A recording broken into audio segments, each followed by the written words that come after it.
Assalamualaikum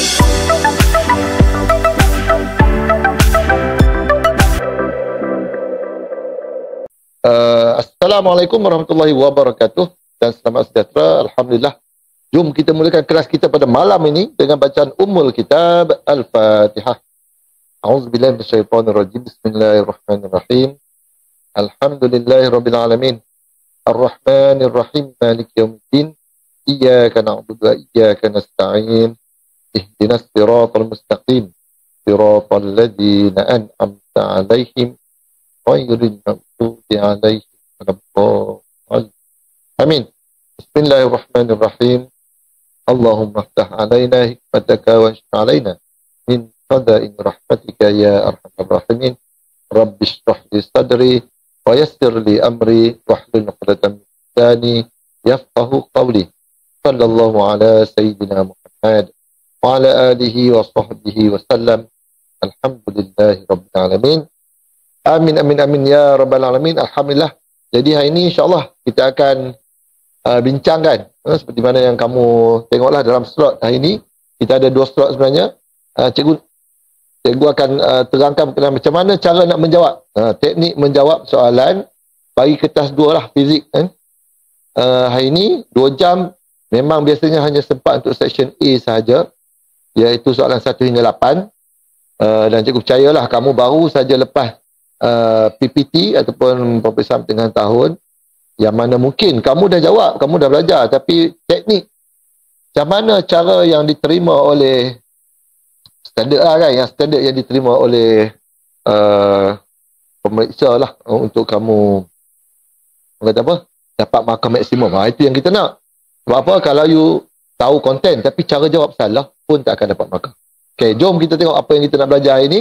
Hari ini soalan 1 hingga 8. Konten juga akan selit-selit lah mengikut soalan yang ada dalam tajuk ni. Biasanya kamu baru sampai, mungkin baru habis bab 3 lah kalau maksimum.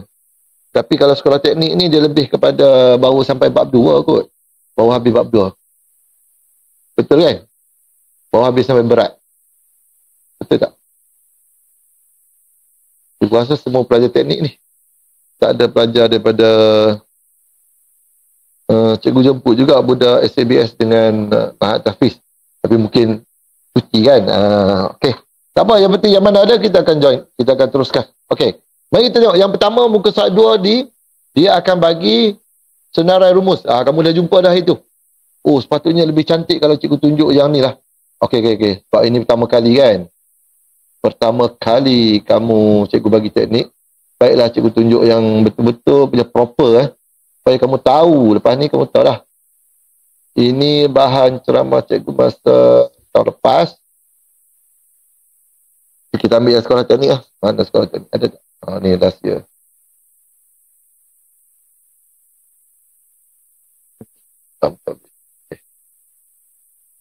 Okey, yang ni yang mana yang bahan yang cikgu dah bagi kepada pelajar-pelajar senior kamu lah. Yang SPM tahun lepas. Kalau teknik perkuantan. Masa bagi SMK Pandan. Cikgu baru je masuk sekolah. Ni video tak payahlah. Okay, yang ni siapa nak tengok YouTube, lepas ni rakaman kita pun cikgu akan masukkan dalam YouTube cikgu. Okay. Cumanya yang ni perlu ke cikgu nak tunjuk. Lain kali lah yang ni cikgu nak laju. Yang ni kamu boleh tengok dalam cikgu punya YouTube. Cikgu nak laju yang ni tak payah. Walaupun ini sangat membantu sebenarnya, tapi kamu tengok dah dalam YouTube cikgu. Cikgu nak terangkan yang ni je. Okey, ini. Sebabkan kamu adalah pelajar tingkatan 4, mungkin belum terdedah lagi dengan apa yang akan diuji di dalam SPM sebenarnya. Okay, so kita ada 3 kertas. Kertas 1, kertas 2 dan kertas 3. Kertas 1, objektif 40 soalan. Ini standard lah 40 soalan. Objektif ABCD. Dan dalam ABCD itu, ada setengah soalan, dia hanya ada A, saja. Okay, dia ada 3 pilihan jawapan, yang lain tu ABCD. Ada 1 biasanya daripada 40 tu ABC. Ni senang lah. ABCDE tak ada. Maksimum sampai D saja. Okey Itu 40 soalan kau jawab semua. Levelnya lebih kurang dalam mengingat, memahami, mengaplikasi, menganalisis. Menganalisis ni level yang paling tinggi. Dia ada 8 soalan yang susah lah. Biasanya sebab apa? Dia ambil 5-3-2. 50%, 30%, 20%. Maksudnya 50% ni, kalau 40 soalan, 20% adalah soalan mudah. 20 soalan lah, 20 soalan, 20 daripada 40. 30% ini ialah lebih kurang dalam 12 soalan. 12 soalan sederhana dan 20% adalah 8 soalan susah. 8 soalan kebat di dalam kertas satu. Okey, itulah dia punya bahagian-bahagian dia. Hanya perlukan 1 jam 15 minit. Kamu sangat beruntung sebab sebelum ni KBSM, kamu tahun yang keempat lah ataupun tahun yang kelima, dia 50 soalan 1 jam 15 minit. Lepas tu dikurangkan 10 soalan jadi 40 saja. Still masa sama 1 jam 15 minit. Jadi untunglah Yang paling tinggi markah dia adalah kertas 2. Kertas 2 ni membawa 100 markah. Okay, 100 markah soalan struktur. Respon terhad terbuka ni tak ada masalah lah. Bahagian A kita ada 60 markah. Kamu dah jumpa dah itu. Jawab semua, kena jawab semua. Bahagian B 20 markah. Dia ada 2 soalan, pilih satu. Dan bahagian C hanya ada 1 soalan. Wajib jawab, tidak ada pilihan. Okay. Yang ini bahagian B dengan C ni ada cara dia untuk kita dapatkan at least 13 ke atas. 13 dan ke atas. Ada cara dia. Okay, 100 markah. Dia sampai tahap level lebih tinggi lah. Menilai dan mencipta. Ini atas lagi pada kebat. Daripada kebat dia. 2 jam 30 minit kamu dah jawab itu. Still dia punya ni sama juga. Dia punya arah kesukaran dia samalah. Sederhana, rendah, tinggi macam tu. 532. Dan kertas 3 adalah kertas amali. Kertas amali hanya membuat 15 markah. Tapi yang ni kau memang kena buat sendiri. Buat soalan, buat amali. Lepas tu terus buat report. Maksudnya on the spot lah. Buat amali, terus masukkan data, amali data semua. Lepas tu terus buat, mungkin buat calculation. Dalam data tu dia minta lagi data secondary. Maksud dia dah dapat data utama. Kena cari ni pula. Lepas tu kena cari ni pula kan. Contoh. Lepas tu kena plot graf pula. Lepas tu kena kira keturunan pula. Lepas tu kena buat bagi kesimpulan. Ya, boleh. Okey, yang tu hanya 45 minit. 45 minit Alright, itulah 3 kertas yang kamu kena hadapi dalam kertas fizik ini, termasuk kimia dan biologi samalah. Tapi kau tak ambil biologi kan? Ajar teknik lebih kepada pengajian kejuruteraan, jentera ataupun mechanical, civil engineering awam dan juga electrical engineering, elektrik lah. Pak cikgu pun budak teknik dulu. Cikgu teknik Alostar. Tapi cerita tu lama dah lah, tahun 1996, 1997. Okey, ini bentuk muka soalan kau dah jumpa dalam masa peperiksaan itu. Soalan 1 hingga 8, section A ni, soalan 1 hanya 4 markah, soalan 2 5 markah, soalan 3 6 markah, yang lain semua 9 markah. Okey, yang ni yang kau kena tengok betul-betul dan pastikan. Soalan 5 dengan 6, kau boleh dapat 6/9, 6/9. At least sekurang-kurangnya. Soalan 7 8, ni agak ada susah sikit. Lebih kurang dalam 5/9 lah. Tapi kita nak lebih daripada tu. Itu minimum yang kau kena dapat. Yang soalan 4/4 ni kalau boleh 4/4 lah. Soalan 1 soalan mudah biasanya. 5 ni kalau kau dapat 4/5. 6 ni dapat 5/6. Yang nombor 4 ni biasanya ada calculation sikit. Ni pun boleh dapat lah 5/9. Okay. Yang ini yang kita nak tumpukan macam mana cara nak menjawab. Tapi yang section B dan C, yang ni kamu boleh dapat 13/20. Yang ni pun kadang-kadang ada budak yang memang dapat 20/20 pun. Baru ni ada budak kalau cikgu dapat 20/20. Section C dapat 20. Section B dapat 19. Maksud dia per 40 tu dia dapat 39/40. Okay? Alright. Sampai setakat tu ada apa-apa nak tanya tak? Kalau okey, angkat good. Kau pandai tekan tanda good macam ni. Macam like Facebook. Parih pandai. Bagus. Puteri pun pandai tak? Bincang. Okay, good. Nurul Hafizah dengan Nurul Hafizah juga. Aziz Fitri, thank you. Okay. Ngam. So sekarang ni tengok macam yang tadi cikgu dah bagi, mula-mula dia akan bagi senarai formula, yang mana yang kamu setakat kamu belajar, cikgu rasa sampai bab ni aja. Kan? Ataupun kalau dah masuk gravitation ataupun kegravitian, maka dia akan bagi sampai sinilah. Semua bab ada formula yang diberi dan ada formula yang tak diberi. Contoh yang ni, section bab 1 ni, bukan bab 1, bab 2. Daya dan gerakan ini, A sama dengan V tolak U bahagi T. Ini tak diberi. Hanya dibagi buat, tutat, buzas. Itu je bagi. Momentum pun dia tulis momentum sama dengan MV. Dia tak tulis P sama dengan MV. Ni kamu kena tahu sendirilah. Force dia bagi, daya dia bagi F sama dengan MA. Alright, jadi dengan formula pun kamu kena familiar juga supaya bila ada soalan calculation, rujuklah kepada formula. Okey, boleh faham? Boleh kan? Alright, jadi sama juga ini soalan formula. Okey, ini bukan soalan kita kena patah balik Kita pergi pada soalan kita, iaitu bahan yang cikgu bagi pada kamu, mungkin kamu dah sempat print. Okey, ini dia. Jadi ini senarai formula yang diberi. Untuk tingkatan 4 ni kamu akan belajar sehingga 6 bab sehingga tajuk cahaya dan optik. Lepas tu masuk tingkatan 5 kau akan belajar lagi. Oh, yang ni sebab ini hanya bahan untuk tingkatan 4. Jadi dia tak bagilah senarai rumus untuk tingkatan 5. Betul juga. Membazir je kan kalau bagi. Kau kena nak pakai pun. Okay, jom kita tengok soalan section A. Okay, 60 markah, 8 soalan, jawab semua soalan. Alright, contoh dia bagi macam ni lah. Seorang murid dikehendaki menyalakan satu eksperimen untuk menyiasat hubungan antara panjang dengan tempoh ayunan T. Nampak panjang, L, tempoh ayunan, T bagi satu bandur ringkas. Raja 1A menunjukkan susunan. Alamak, dia sebut bateri low. Menunjukkan susunan eksperimen yang disediakan. Manakala Raja 1B menunjukkan satu graf T square melawan L. Okay, kau kena baca soalan betul-betul. Mesti baca soalan. Jangan tak baca soalan. Ya. Tengok gambar raja, apa yang dilabelkan panjang, dilabel. Tali kita faham lah. Lepas tu, berayun dan ni A, B, C. Okay, dan juga dibuat graf T square melawan L. Okay. Mari kita tengok apa soalan dia. Nyatakan jenis kuantiti fizik bagi tempoh. Ni. Tempoh mana tempoh? Kuantiti fizik. Tempoh ni adalah, dia adalah T square tau. Kalau T square ni, dia kuantiti apa? Kita belajar kuantiti fizik, dia ada kuantiti pecah dua, asas, terbitan. Kan? Daripada sini kita boleh pecah lagi, iaitu vektor dengan skala. Jadi kalau tempoh ni, dia adalah kuantiti apa? Apa yang dia jawab? Belum lagi Sebab formula bagi tempoh T sama dengan 1 per F. Dia ada formula dia.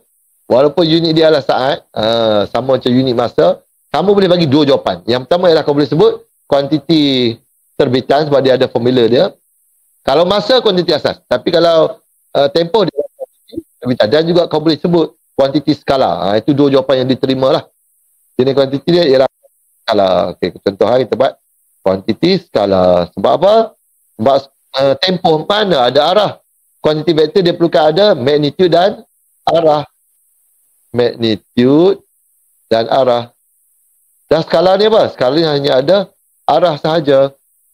Okey, boleh buat catatan. Dapat 1 markah. So, soalan B. Nyatakan pemboleh ubah dimanipulasikan dalam eksperimen tersebut. Apa yang kita manipulasi? Manipulasi ni kita yang tetapkan. Maksudnya kita yang setkan, iaitu panjang dia. Panjang bandul. Panjang bandul. Dah dapat 1 markah. Okay, dapat lagi 1 markah. 2 markah dah. Senang-senang je kau dapat. Ya, soalan seterusnya. Nanti kalau cikgu, kalau kau rasa cikgu laju sangat, kau tulis kat situ. Cikgu, boleh ulang balik tak? Ataupun cikgu, slow sikit boleh tak? Boleh faham? Cikgu tengok kat tepi ni sebab cikgu ada screen handset cikgu. Tapi cikgu tak ada stand. Sebab cikgu sekarang ni bersiaran dari Langkawi. Bersiaran dari Langkawi. Cikgu balik Kuantan nanti hari Khamis. Hari Khamis lah insyaAllah. Ni cikgu balik kampung mak cikgu. Okay, setakat tu boleh ikut Boleh tak boleh? Alright, thank you Nurah Fiza Putri. Adib kata boleh, cantik. Alright, jom kita tengok. Berdasarkan Raja 1B, tentukan nilai L apabila T square sama dengan 3.5 saat square. Tunjukkan pada graf. Bila dia sebut tunjukkan pada graf ini, you mesti lukis kat graf. Sebab apa? Dia 2 markah tau. Kamu tulis nilai kat sini, kau akan dapat 1 markah dengan kau tunjuk dekat graf. T square sama dengan 3.5. Mari kita tengok 3.5 kat mana. Tengok 3.5. Okay, ni T square. Tengok paksi dia. T square kat sini. 1, 2, 3, 4, 5. Jadi 35 kat sini. Kau kena buat satu benda yang kita namakan sebagai interpolation. Interpolasi macam ni. Buat macam ni. Guna pembaris lah Cikgu freehand lah. Sebab cikgu lukis kat sini kan. Sampai kat sini kau pantulkan ke bawah. Untuk dapatkan nilai L. Kau pantul. Maka nilai dia berapa? L sama dengan 100. Unit jangan lupa tulis. Ni, ada unit kat belakang ni. L dia 100 cm. Di sini kau akan dapat 1 markah. Yang ni tak dapat markah ni. Yang ni dapat markah. Jadi, tapi kena buatlah supaya kamu nampak jelas di mana dia pantulkan tu. Sebab di sini lah 3.5. Kan? Turun bawah dapat 100.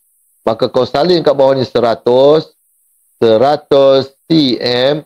Ini markah yang kedua. 1 markah, 2 markah. Bolehlah dapat 4/4. Siapa yang dah buat? Dapat tak 4/4? Angkat tangan.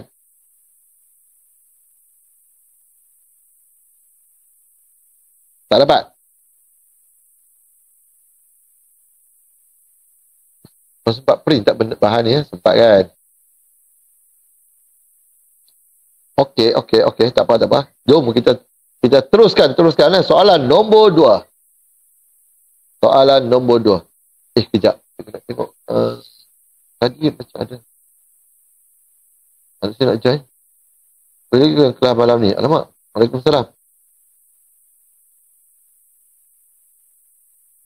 Mana cikgu?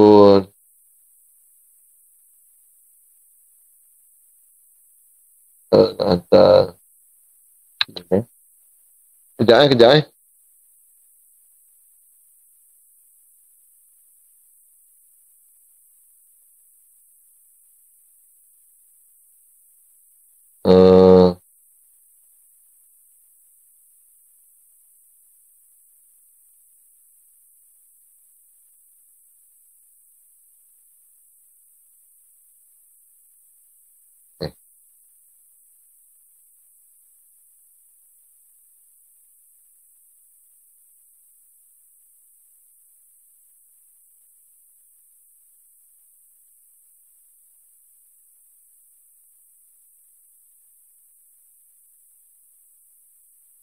Ya, harap itu dapat join lah Alright. Okey, jom kita sambung. Soalan nombor 2. Tajuk ni memang inilah masuk kalau sebab kamu baru belajar sikit kan. Baru belajar tajuk gerakan linear, momentum, daya impas, semua tu. Inilah topik-topik yang akan masuk. Jom kita tengok soalan nombor 2 ni. Sebuah kereta bergerak dari keadaan rehat. Maksud keadaan rehat dia adalah U dia sama dengan kosong. Kamu kena tahu ni.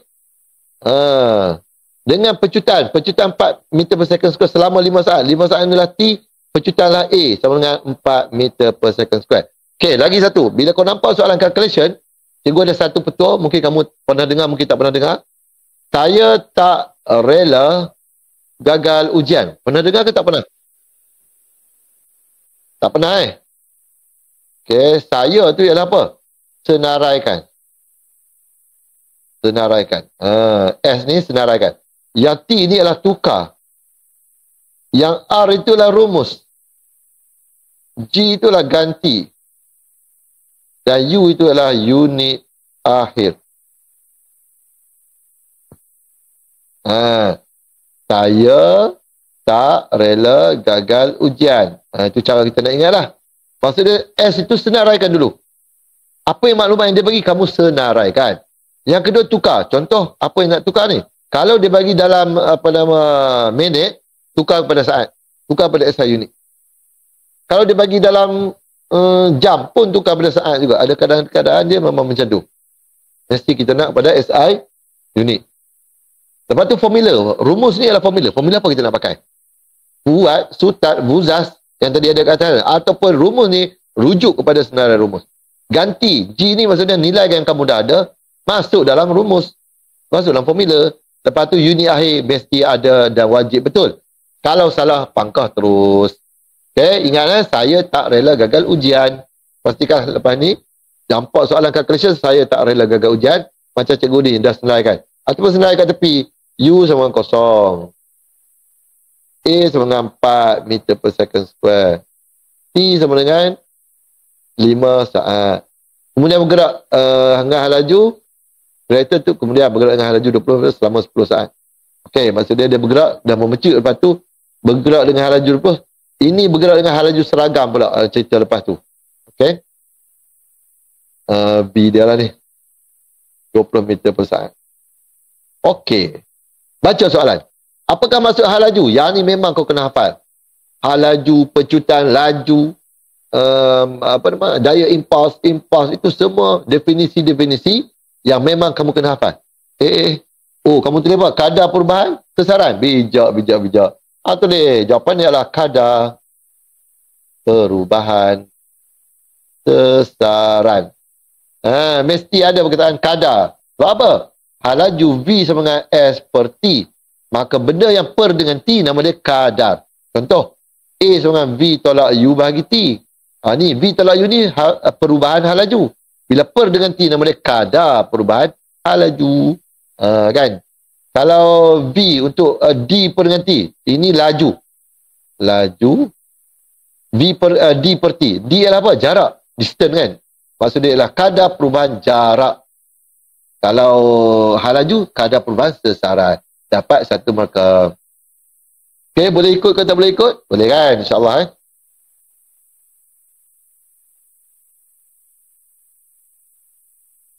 Boleh kan?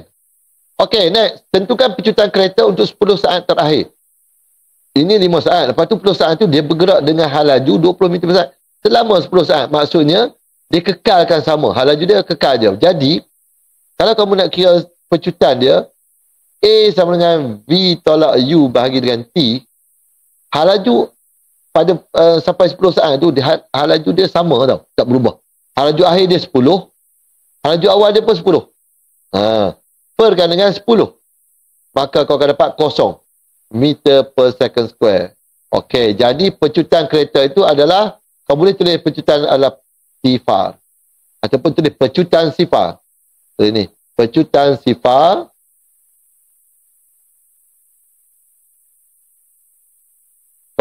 jelaskan jawapan kamu. Ini bawah 1 markah. Apa kamu nak jelaskan? Sebab apa? Tiada perubahan hal laju. Tiada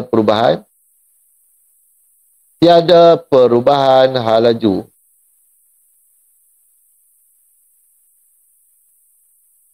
Kamu tak payah nak buat ayat panjang-panjang. Tak perlu. Pecutan sifar, titik, tiada perubahan hal laju. Cukup untuk kau dapat 2 markah. Ini bukan buat karangan bahasa Melayu. Tak ada. Kau terus tulis dalam bentuk sharp. Sharp je, point. Point. Buat dalam bentuk point pun boleh.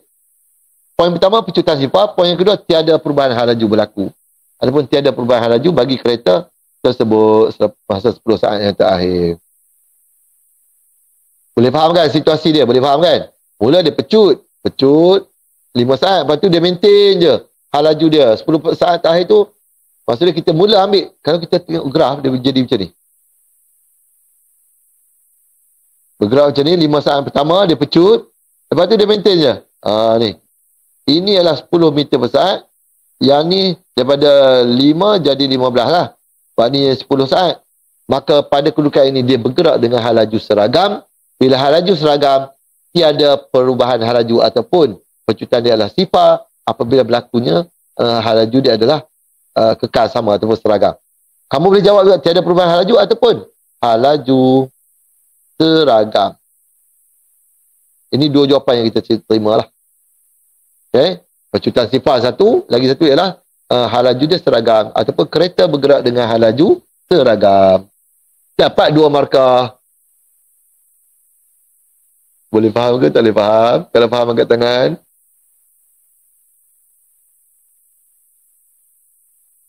Okay, good. Putri faham Arif angkat tangan. Bagus. Alhamdulillah. Okay, ngam. Apa suami cikgu tak nampak? Aziz Fitri. Cantik. InsyaAllah. Cikgu pernah jumpa ke korang ni? Tak pernah kan? Cikgu rasa tak pernah lah jumpa korang ni. Nama kau lain je ni. Oh, betul lah. Form 4 cikgu tak pernah ada kelas lagi. Form 5.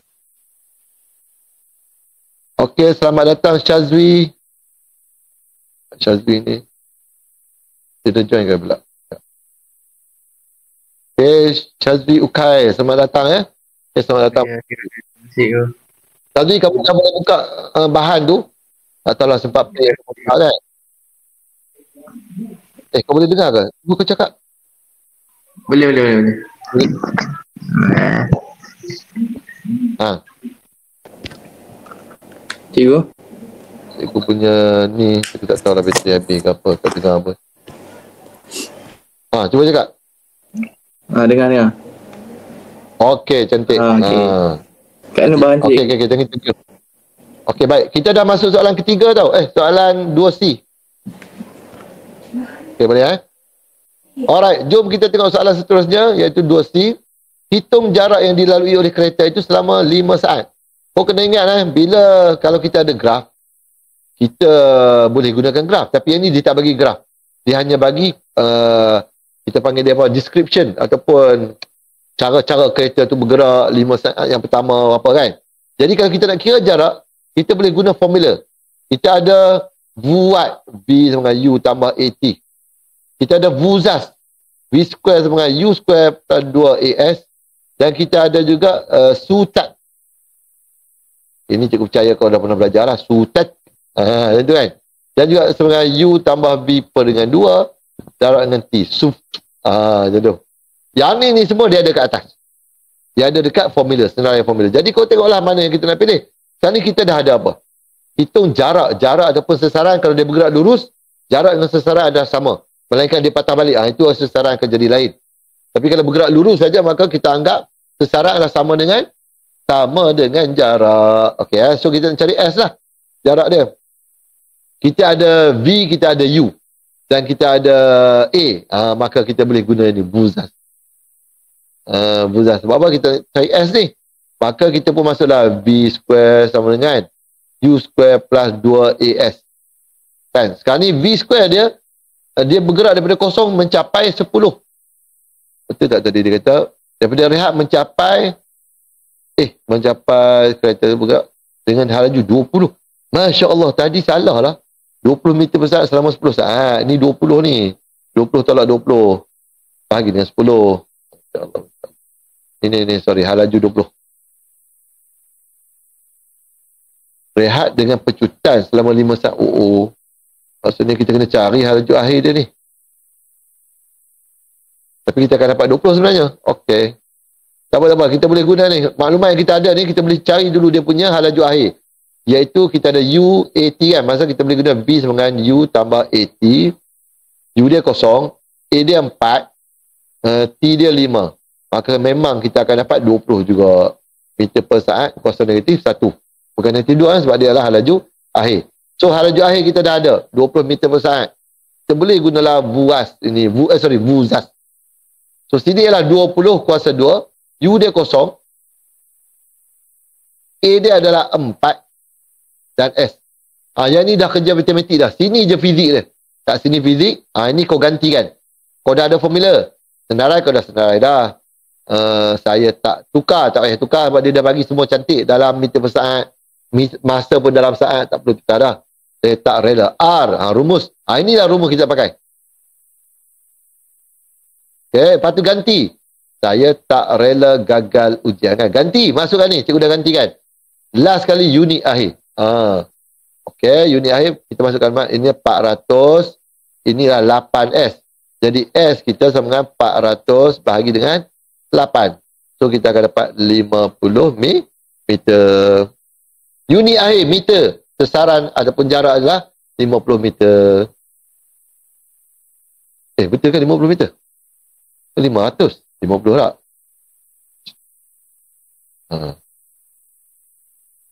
8 kali 5, 40. Betul lah, 50 lah. 50 meter jawapan akhir. Di mana kau akan dapat markah? Di sini kau dapat markah yang pertama. Di sini kau akan dapat markah yang kedua. Penggantian ni penting ganti betul-betul. Masukkan nilai betul-betul. Boleh dapat tak boleh dapat?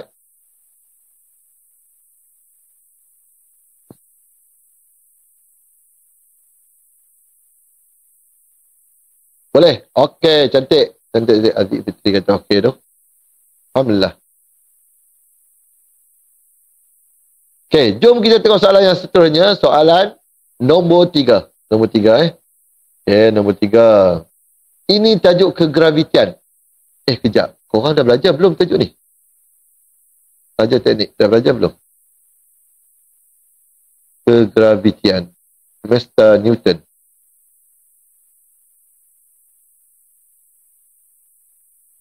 Tengah tunggu kok kau nak tulis.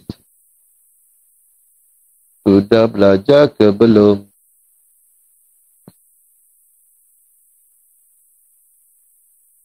Kau rasa dah kan?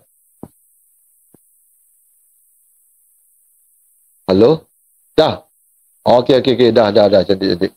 Yelah, sepatutnya kita dah kena masuk bab 4 dah ni. Dah kena masuk tajuk heat, tajuk haba InsyaAllah. Okey, jom kita tengok. Ini kau nampak dia ada dua jasad macam ni, tak lain dan tak bukan. Dia melibatkan cerita ni.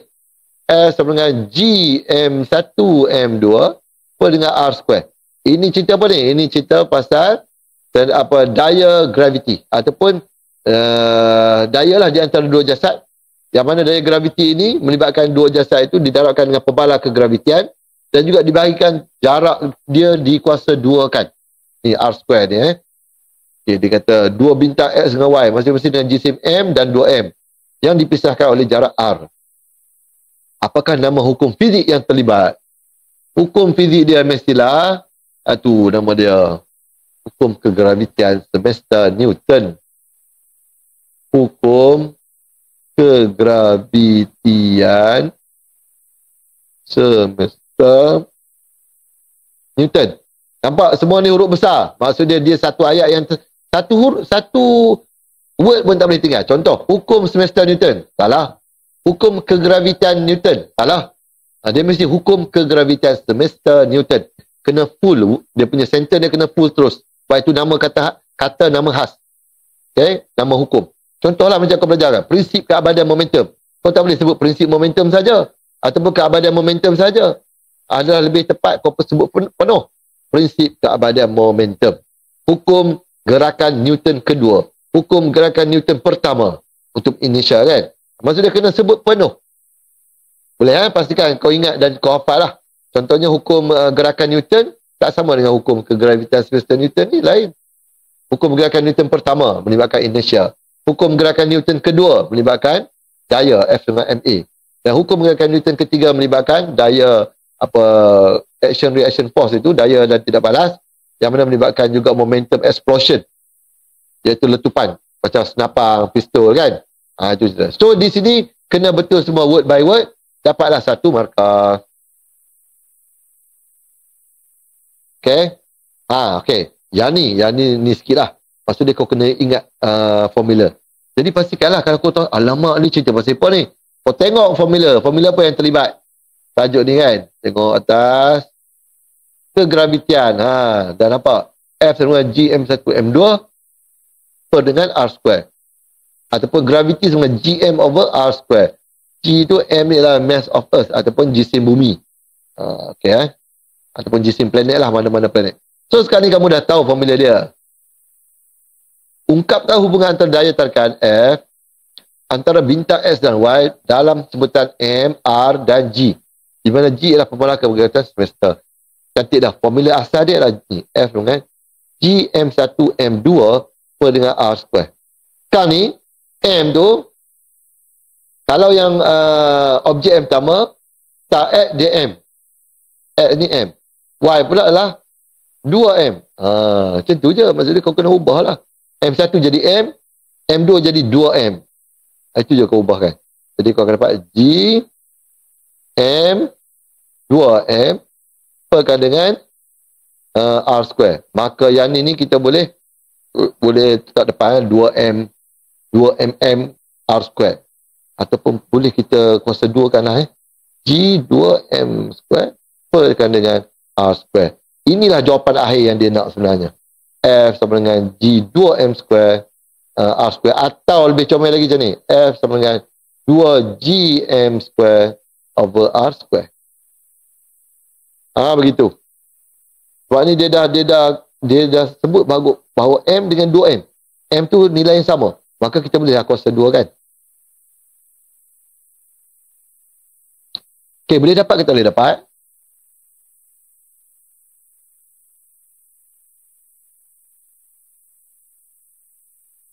R square tak berubah pun. R square kekal kat bawah. Boleh Tapi sekiranya dia kata R itu bersama dengan R besar tambah dengan H, maka kau kena pecahkan pula R tambah H ni kena dikuasa 2 kan pula. Okay, tak ada masalah. Ini 2 markah saja. Maksudnya kat sini kau akan dapat markah pertama, jawapan akhir markah yang kedua. Boleh tak boleh? Boleh kan? Tajuk ni memang agak ni sikit, jadi pastikanlah. Satu lagi, tajuk bab 3 tentang 4 ini, dia merupakan tajuk yang memerlukan kemahiran menekan kalkulator. Sebab nombor dia besar-besar. Jadi pastikan kau tahu macam mana nak menekan kalkulator. Alright, jom kita tengok seterusnya soalan B, iaitu 2 orang murid masing-masing berjisim 50 kg dan 60 kg. Duduk terpisah sejauh 2 meter. Kirakan daya tarikan graviti antara 2 orang murid tersebut. Yang ni mesti guna formula tadi. F sama dengan G M1 M2 berkaitan dengan R square. Jadi kau macam tadi keluarkanlah. M1 50 kg. Saya tak rela gagal ujian. S tu senarai kan. M2 sama dengan 60 kg. Lepas tu ni sejauh ni terpisah sejauh lah R. R dia adalah 2 meter. Okey. G mesti kalau alamak mana ni G tak ada. Tengok kat senarai kat atas senarai rumus. Dia bagi tak? Dia mesti kena bagi. Kalau dia tak bagi salah soalan ni. Ni dia bagi. 6.67 kali 10 kuasa negatif 11. 6.67 kali 10 kuasa negatif 11 Newton meter square per kilogram square. Begitu. Jadi kau masukkanlah nilai. Kamu dah ada kan? Saya tak rela gagal ujian. Saya tak rela gagal ujian. Senarai dah. Tukar. Tak payah tukarlah. Semua je dia bagi dalam unit SI. Rumus. Ni rumus kita dah tulis. Rumus ganti. Masuk semua nilai. G ialah 6.67 kali 10 kuasa negatif 11. Semasa buat calculation, tak tulis unit pun tak apa. Tapi unit akhir wajib. Yang ni adalah 50. Yang ni adalah 60. Perkan dengan 2 kuasa 2. Okay, cuba tekan kalkulator. Berapa jawapan kau akan dapat? Cuba tekan. Cepat. Ini. Masya Allah. Ada skema dah. Hukum kegravitian semesta Newton. Jawapan ni. Mestinya kamu dapat. Jawapannya adalah 5.0025 kali 10 kuasa negatif 8. Unit wajib. Alamak, kenapa dia tak letak unit ni? Unit dia nama per force. Mesti unit dia adalah Newton. Dapat tak? Kalau tak dapat, mungkin kau tak kuasa 2 kan yang bawah tu. Ni, R dia mesti 2 kuasa 2 bagi dengan 4 sebenarnya. So jawapan dia mesti 5.0025 kali 10 negatif 8. Kalau boleh, ambil sehingga 4 titik perpuluhan. 4 TP.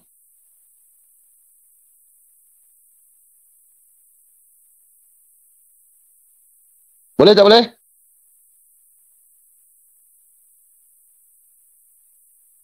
Kalau boleh katakan. Okey, thank you Putri Anis. Alhamdulillah. Faris cakap okey. Dara pun cakap okey. Cantik. Okey Jadi, jom kita tengok soalan kita. Kau dapat tadi 5.0025 kali 10 kuasa negatif 8 Newton. So sekarang ni 2 markah. Sini markah pertama, ini markah kedua dengan unit yang betul. Kalau orang tanyalah, adakah 2 orang murid ini merasai daya tarikan antara kedua-duanya? Jawapannya adalah tidak. Kenapa tak rasa? Sebab daya ini, kau tengok, kali 10 kuasa negatif 8.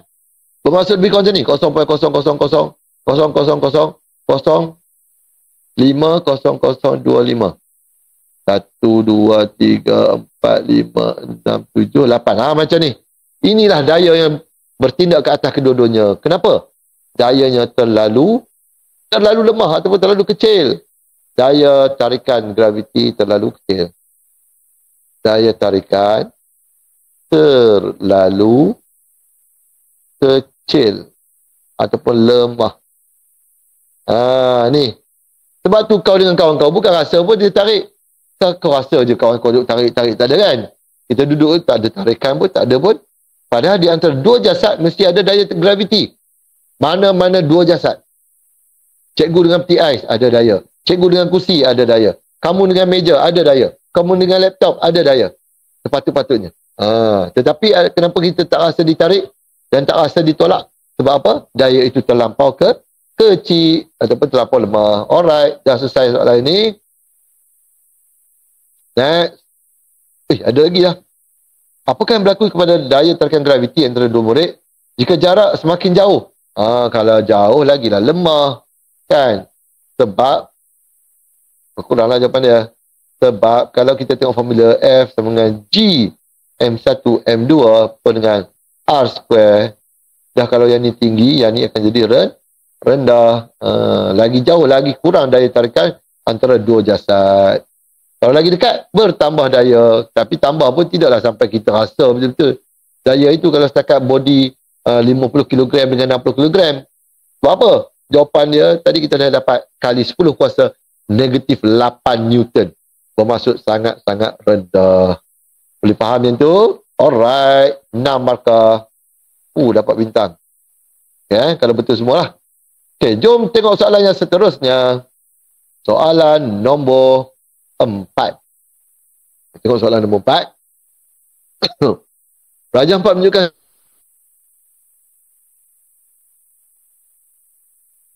graf dan pergerakan berakhir. Akhir maknanya ni. Tingkatan 5 akhir saja kuasa ada 4 orang. 3 ke 4 orang. Ya, you tengok. Graf dia hal laju masa. Hati-hati. Mesti kenal pasti dulu bila nampak graf ni, adakah dia V versus T?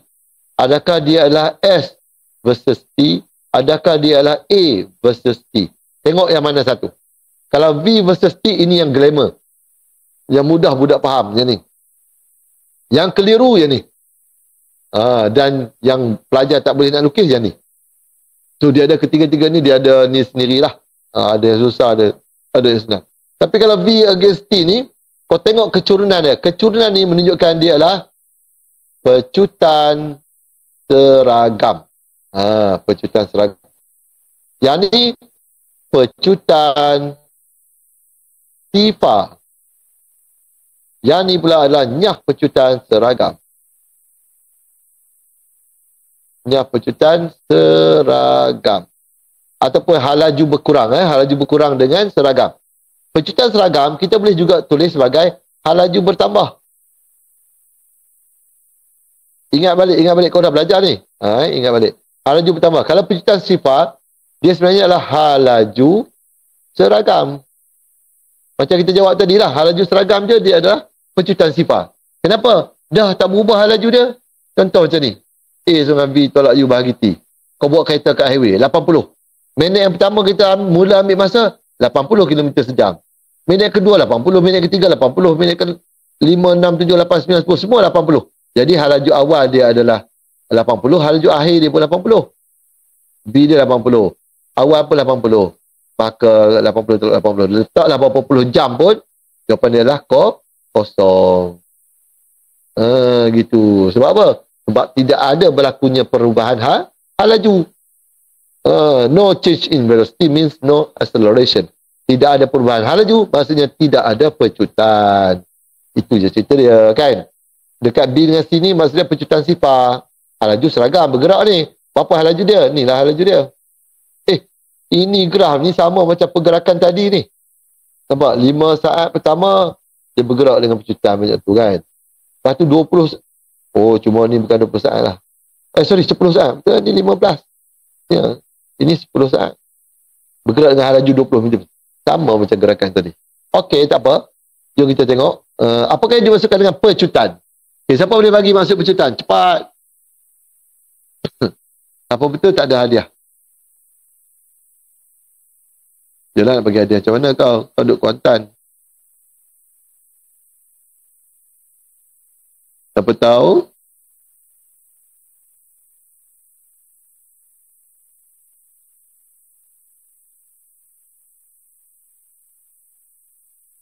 Tak ada siapa yang tahu.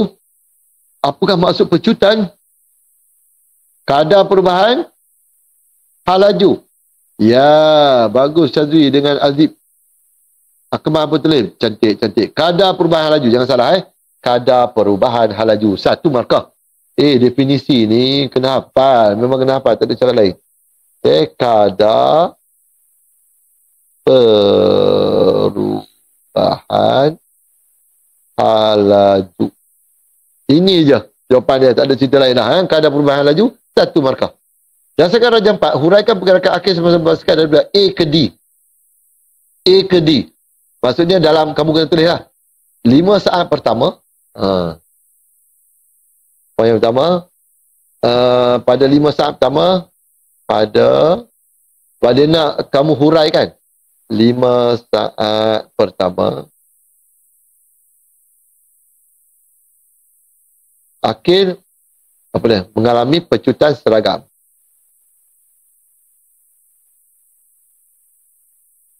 Mengalami pecutan. Ada akhir mengalami. Akhir bergerak lah. Akhir bergerak mengalami. Akhir bergerak dengan pecutan seragam. Akhir bergerak dengan pecutan seragam. Ataupun halaju bertambah. Halaju bertambah. Buat poin yang kedua pula. Boleh tak buat poin? Boleh. Tak ada masalah. Buat. Poin ni lebih memudahkan cikgu kamu nak tengok, nak tanda. Senang. Yang kedua apa? Pada 10 saat seterusnya, ataupun pada saat 5 ke 15, pada saat 5 hingga 15, akhir bergerak dengan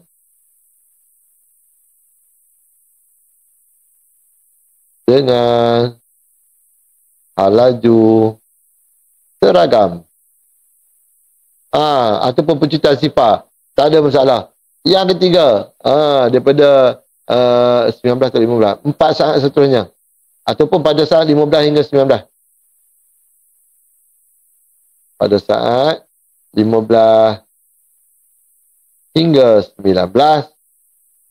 Akhir bergerak dengan nyah pecutan seragam. Ataupun halaju berkurang dengan seragam.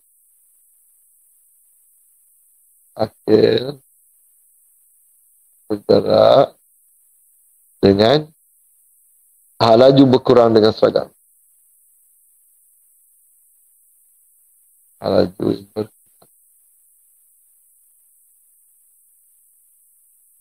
dengan seragam. Gitu. Ataupun kalau nak tengok jawapan skema boleh juga. Ni dia. Halaju bertambah secara seragam. Halaju malam. Pecutan sifar je. Halaju berkurang secara seragam. Ataupun yang pecutan seragam.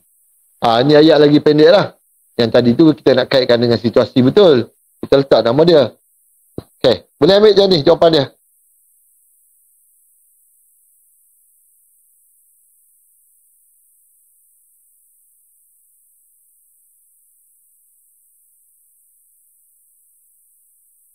Okey, sudah siap? Kalau siap, angkat tangan.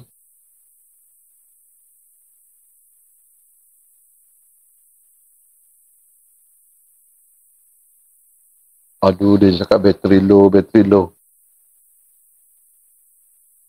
Bateri low.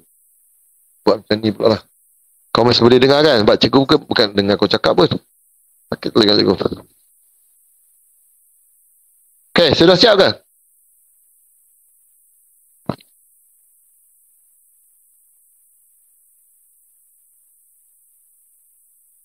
Oh, yang ni dia tak tulis dalam bentuk saat. Dia tulis dalam bentuk pergerakan A, B, B, C, C, D kan? Lebih baik kau tulis macam tu juga. Pun boleh. A, B, macam tu. B, C, macam tu. Dan C, D. Ada 3 stage. So, ketiga-tiga stage ni mesti betul. Dan ada lah. Mesti dinyatakan ketiga-tiganya.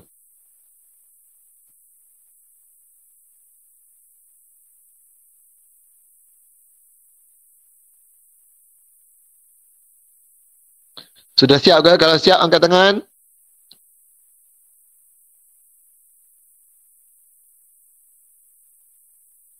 Amboi? Okay. Azib dan Putri Anis raise their hands. Okay. Thank you. Akmal abang raise their hand for more. Okay, maksudnya semua katakan dah tu. Alhamdulillah. Okay. Next, jom kita tengok soalan seterusnya. Soalan seterusnya.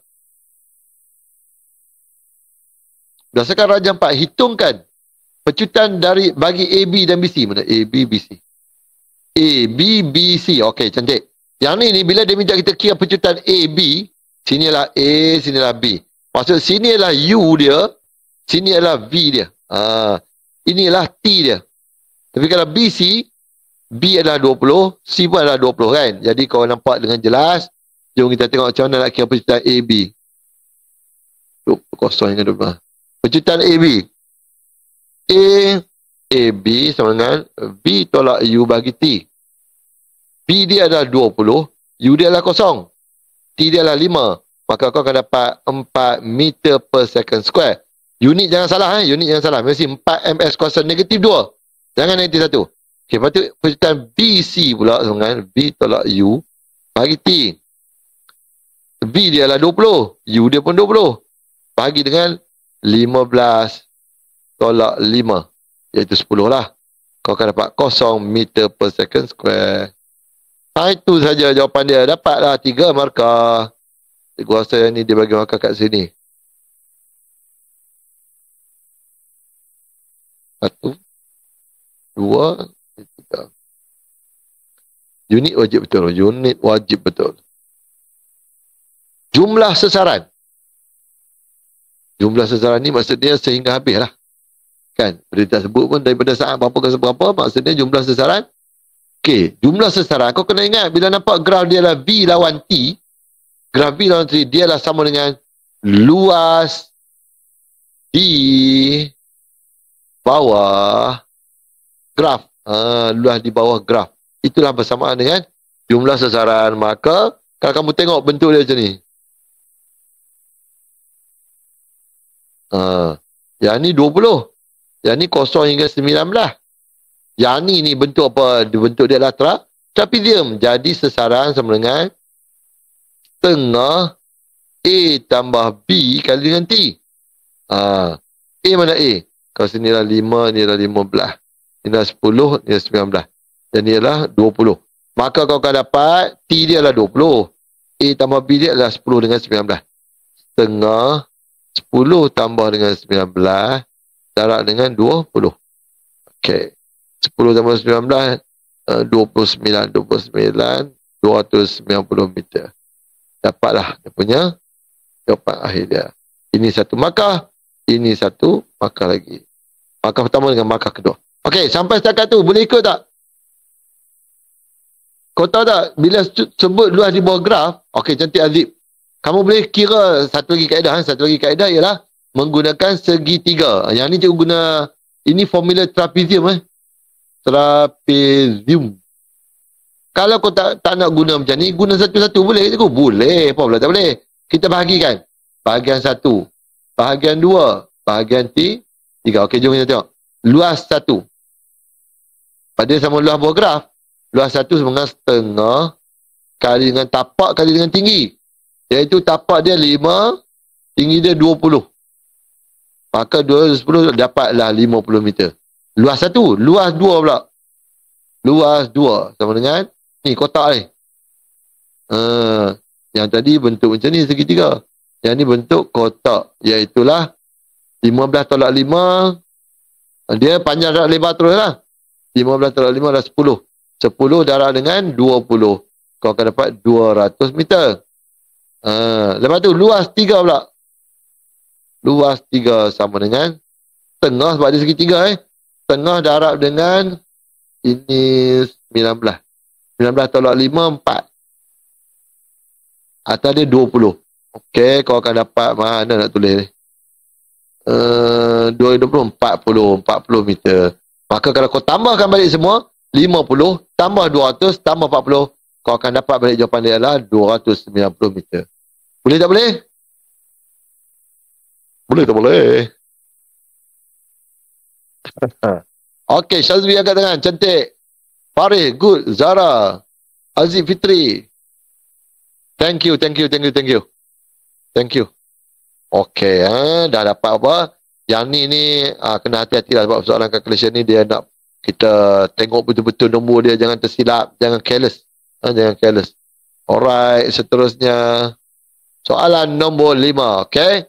Yang ni senang. Jadi cikgu bagi masa sekejap lah, kita rehat dulu. Sekarang dah pun 9-8 minit. Kita rehat dulu. Separuh jalan kan. 4 soalan. InsyaAllah kita akan sambung balik pukul 9 suku. Alright. Bolehlah pergi minum air dulu. Okay. Bye-bye.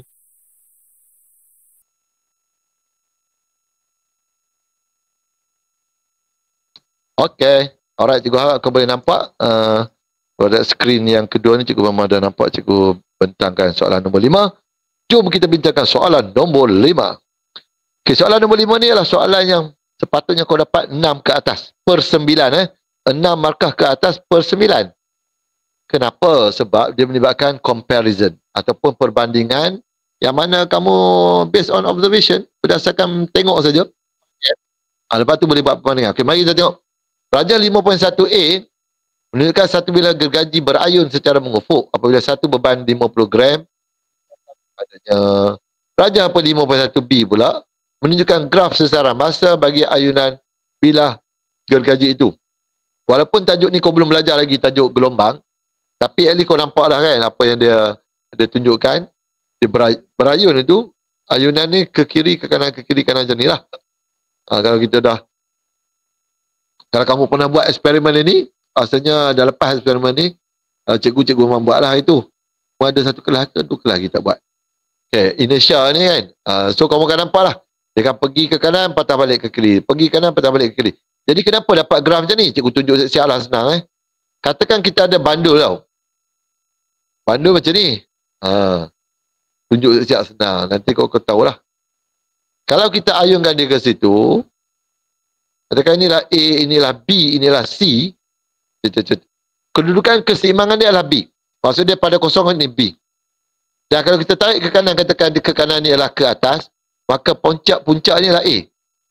Okay. Dan dia pergi sampai B, dia pergi ke sebelah sana, iaitu ke bawah, iaitu C. C ni lah negatif dia lah. Okay. Untuk buat satu ayunan lengkap, dia akan bermula daripada A, pergi ke B, pergi ke C, pergi balik, patah balik ke B, patah balik ke A. Ini kita namakan sebagai satu ayunan lengkap. Kau pernah buat dah ni masa tingkatan 1 eksperimen bandul ni, dalam tajuk sains lah. Okay, so sekarang ni kalau kita tengok kan, kalau kita buat dia punya ni lah, bermula dengan A. Kalau kita mula dengan A, kita mula kat sini. Lepas tu dia akan pergi B. Lepas tu dia akan pergi C. Pergi C, dia patah balik ke B, patah balik ke A. Lepas tu pergi B balik, pergi C. Pergi B, pergi A. Maka that's why lah kita akan dapat graf dia yang berbentuk begitu. Kalau kita buat graf macam ni, katakan mula dengan kata A kat sini lah. A, pergi B, pergi C. Pergi B, pergi A, pergi B, pergi C. Pergi B. Maka kita akan nampak graf dia berbentuk begini. Itu sebab kita akan dapat benda yang berayun ini, sama ada seperti bandul ini ataupun ayunan Hacksaw blade ini ataupun jigsaw blade ini, dia akan menghasilkan bentuk sini, sinusoidal nama dia. Okay? Bentuk gelombang. Alright. So sekarang ni, rajah 5.2a pula, tengok bawah ni, menunjukkan satu bilah gaji yang serupa berayun secara mengufuk apabila beban 200 gram dipasang kepadanya. 5.2b menunjukkan graf sesaran masa bagi ayunan bilah gaji itu. Tadi macam dekat, ini dah jadi jauh. Jadi kau tengok ni, kau dah nampak dah perbezaan dia. Kan dah nampak dah, oh ini tadi 50, ini 200. Jarak ni sama. Tapi tadi macam ni. Ini kenapa jauh? Di situ kau dah boleh nampak dah apa perbezaan dia kan. Jom kita tengok apa yang ditanya. Apakah yang dimaksudkan dengan jisim? Jisim ni apa? Kuantiti jirim di dalam satu objek. Tengok dia punya skema dia tu ni apa? Ni. Kuantiti jirim dalam satu objek. Kuantiti jirim. Kuantiti jirim dalam sesuatu objek. Itu maksud jisim. Kalau dia tanya apakah maksud berat? Sudah. Berat. Kalau dia sebut berat saja, jawapan dia tak lain tak bukan daya graviti. Itu je jawapan dia. Apakah maksud berat? Daya graviti. Cukup. Tak payah tambah-tambah.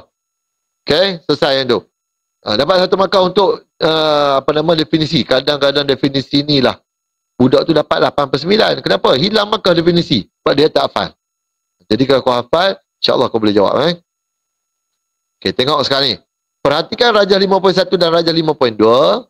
Bandingkan. Jisim beban sama Putra Haziq. Okay, selamat datang Putra Haziq. Dah masuk ni kan? Masa tengok ada masuk tu. Putra Haziq join. Okey, cantik. Bandingkan jisim beban yang dipasang pada bilah gergaji. Kau nampak lah Rajah 5.1, Rajah 5.2. Tengok balik. 5.1 tadi, kalau kita ingatlah tu 50 gram. Yang ni 200 gram. Maka jawapan yang kamu boleh tulis ialah Rajah 5.1. Apa je aku tulis? Okay.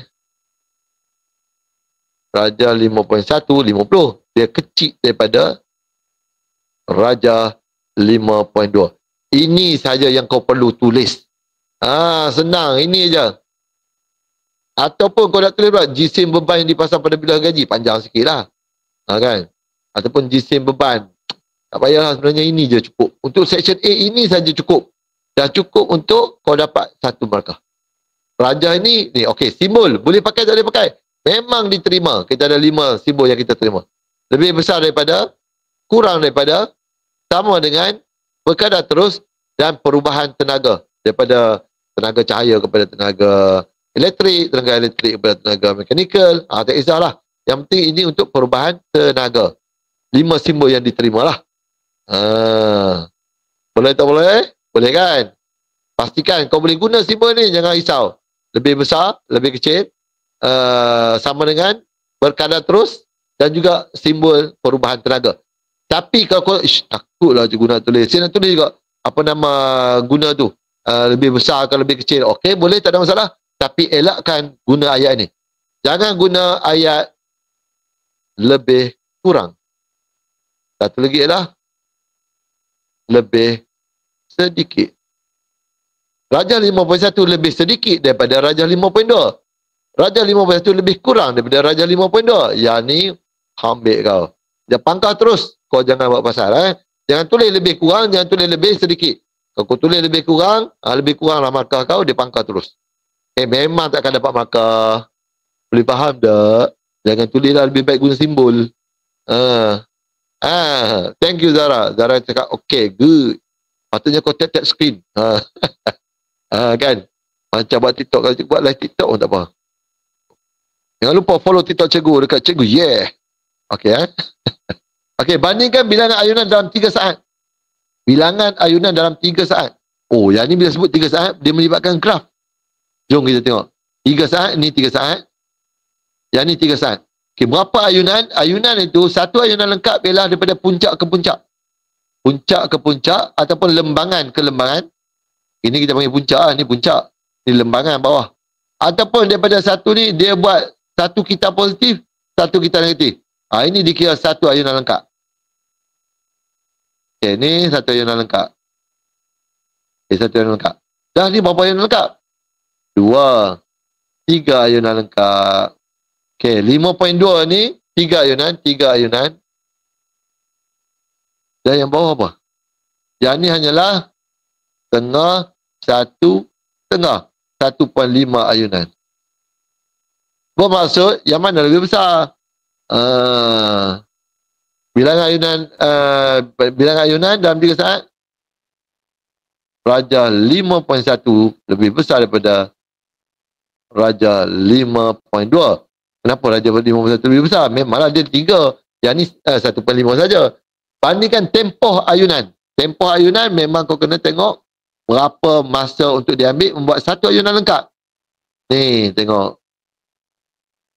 Satu ayunan lengkap ini di berapa saat? Ni. Alamak. Ini. Tempoh dia sama dengan 1.0 saat. Yang ni tempoh dia apa? Tempoh dia ini, ni satu ayunan lengkap ni. 2 saat. T dia sama dengan 2 saat. Maksud dia, yang 5.2 ni lebih besar. Okey Darjah 5.1 kurang daripada darjah 5.2. Kenapa cikgu macam ni? Kejap besar, kejap kecil, kejap besar. Boleh tak saya nak tulis? Semua lebih besar je. Contoh kan, kamu nak tulis macam ni. Darjah 5.2 lebih besar daripada darjah 5.1. Betul? Tak ada masalah. Kan dia paling besar, terbalik-terbalik kan? Yang ni, darjah 5.1 lebih besar daripada 5.2. Okey, tak ada masalah. Sebab ada budak.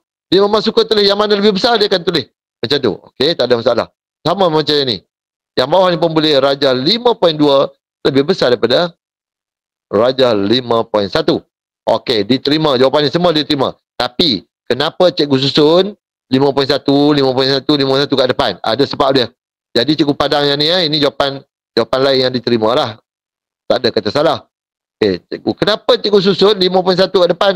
Semua yang perbandingan cikgu letak 5.1 kat depan. Sebenarnya cikgu nak tengok untuk buat hubungan ataupun hubung kait. You tengok depan ni sebab dia akan tanya soalan tu di soalan seterusnya. Berdasarkan jawapan dalam 5B, 5B1, 5B2, 5B3 ni, nyatakan hubungan antara jisim beban dengan tempoh ayunan. Jisim beban dengan tempoh ayunan. Kau tengoklah. Mana jisim beban? Jisim beban yang ni. Tempoh ayunan ni. Jadi sekarang ni dia nak compare antara 1 dengan 3 ni. Maka apa yang cikgu akan buat, bila cikgu tengok tadi cikgu dah susun 5.1 kat depan, 5.1 kat depan, cikgu boleh tengok tanda ini. Okey, apa jadi pada tanda dia? Sama arah ke tak sama arah? Sama ke tak tanda dia? Berkurang, 5.1 kurang, 5.1 kurang. Sama lah kan? Ya, sama. Zara cakap, thank you. Jadi kalau dah sama, kita boleh sebut dia adalah berkadar terus. Atau kamu boleh tulis semakin bertambah jisim beban, semakin bertambah tempoh ayunan. Itu cara nak tulis hubungan. Guna semakin-semakin adalah lebih baik. Ataupun bila tanda kita nampak tadi, kedua-dua macam ni. Maka dia kedua adalah kita boleh sebut berkadar terus ataupun bertambah-bertambah. Kalau nak tulis berkurang, boleh berkurang-berkurang. Macam tu. Semakin berkurang. Tak syok lah berkurang, bertambah lah. Semakin bertambah jisim beban.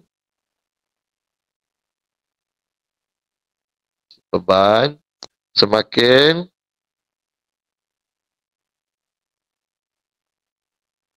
bertambah tempoh ayunan. Dah dapat 1 markah lagi. Okey, lepas tu dia tanya pula, nyatakan hubungan antara tempoh ayunan dengan bilangan ayunan dalam 3 saat. Maksudnya dia nak ni pula. Tempoh dengan bilangan ayunan. Tempoh dengan ni pula. Tengok tanda 2 ni pula. Satu tanda macam ni. Jap. Guna warna merah lah. Cikgu guna warna lain supaya kau tahu. Untuk hubungan yang kedua tu dia nak benda lain pula. Dia nak yang ni dengan yang ni. Jadi kau tengok tanda ni. Sini dengan sini. Sama ke tak sama? Tak sama. Thank you Zara. Bila tak sama kita boleh sebut berkadar song sang atau lebih selamat. Dia sebenarnya tak berapa selamat guna berkadar terus berkadar song sang ni. Ada sebab lah cikgu sebut macam tu. Jadi adalah lebih baik kamu guna semakin-semakin. Jadi kalau dia tanda tak sama, kalau ini bertambah, ini akan berkurang. Kalau ini berkurang, ini akan bertambah. Macam tu. So kamu akan tulis apa? Semakin bertambah tempoh ayunan. Semakin bertambah tempoh ayunan. Semakin berkurang. Ni. Berkurang bilangan ayunan dalam 3 saat. Bilangan dalam 3 saat. Tulis penuh macam tu. Ni, bertambah, berkurang. Ini kita panggil dia sebagai parameter dia. Kena ada parameter ni. Bertambah ke berkurang. Ada budak dia selalu jam tau. Bila mana dia compare panjang. Semakin bertambah panjang patutnya. Tapi dia tulis semakin panjang tali bandul, semakin bertambah tempoh ayunan. Jam terus. Semakin panjang tali bandul. Panjang tali bandul tu ialah kuantiti fizik. Dia Dia bukannya parameter. Parameter ni tak tunjukkan apa yang berlaku perubahan dia. Jadi kau kena ada perkataan bertambah, berkurang. Tinggi, rendah. Kecil, besar. Itu je ayat yang biasa kita terima. Okay, bertambah, berkurang. Tinggi, rendah. Kecil, besar. Ini antara ayat yang kita boleh gunakan. Boleh tak boleh? Kalau boleh angkat tangan, cuba bagi gift sikit. Dapat singa seekor, tak apa dah. Faris angkat tangan. Okay, thank you Faris. Kau memang pandai tanda tu. Macam mana budak Tinta Lima dia pandai? Dia buat, ada dapat bunga lah. Dapat trompet lah. Putri bagi dah. Thank you Putri. Oh, syok. Faris pun bagi trompet. Zara pun bagi trompet. Thank you. Kalau lah trompet tu setara dengan seekor singa, buat live TikTok, kan syok. Okey, jom tengok soalan seterusnya. Berdasarkan rajah ni, namakan konsep fizik yang terlibat. Konsep fizik dia tak lain tak bukan ialah inersia. Kamu tahu dah bahawa semakin bertambah jisim, semakin bertambah inersia, yang mana dia diwakili oleh tempoh hayunan. Itulah kita juga sebut sebagai definisi secara operasinya. Okey, alright. Sampai setakat tu boleh ikut ke tak boleh ikut ni? Boleh ke tak? Ada lagi tak habis lagi soalan tu. Ada lagi. Okey, jom kita tengok soalan seterusnya, iaitu soalan nombor 5E. Rajah 5.3 menunjukkan graf T² melawan M. Alright. Tentukan nilai T² apabila M 0.25. Tunjukkan pada graf bagaimana anda menentukan nilai T². Okey, yang ni dia minta dua benda yang kau kena buat, iaitu extrapolation dan juga interpolation. Tengok dia nak 0.25. Jadi kau naiklah ke atas, naik. Macam tadi. Guna pembaris dan tekan bagi nampak sikit. Kan cikgu kau tak nampak, kau buat kat mana? Yang ni tak ada interpolation sebab dia ngang-ngang kat sini lah. Sepatutnya kalaulah tiba-tiba graf tu tergantung sini. Apa kau kena buat? Kau kena panjang graf ni, biar panjang dulu. Lepas tu bawa interpolation dan pantulkan ke sebelah sini. So, T² sama dengan 1.25 saat kuasa 2. Kau pun tulislah 1.25 saat kuasa 2. Macam tu. Dapat 2 markah. Yang ni markah yang kedua. Markah yang pertama ialah kau buat ini. Naik ni tak dapat markah. Yang pergi pantul itu dapat markah. Sama macam tadi. Okey, setakat tu boleh? Boleh tak boleh? Okey, thank you Faris. Zara pun cakap okey, Aziz pun cakap okey, cantik. Alhamdulillah. Akmal pun cakap okey. Baik. Alright, soalan nombor 6. Nombor 6 pun sama juga, dia ada comparison macam soalan nombor 5. Jom kita tengok soalan nombor 6 ni. Rajah 6 menunjukkan sebuah planet mengelilingi matahari. Masa yang diambil untuk planet itu bergerak dari R ke S adalah sama dengan dari T ke U. R ke S, T ke U. Masa dia sama, dia kata. Let's say 10 days, 10 hari. Katakanlah 10 hari. Yang ni pun 10 hari juga. Apa beza kat sini ni? R ke S bergerak, ambil masa 10 hari. Yang ni T ke U, ambil masa 10 hari. Tapi kenapa T ke U dengan R ke S, jarak dia tak sama? Kenapa T, U ni macam jauh je, yang ni dekat?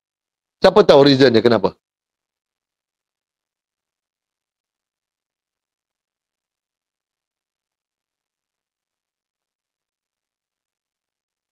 Cikgu tengok handset cikgu, dia ada orang tulis tak?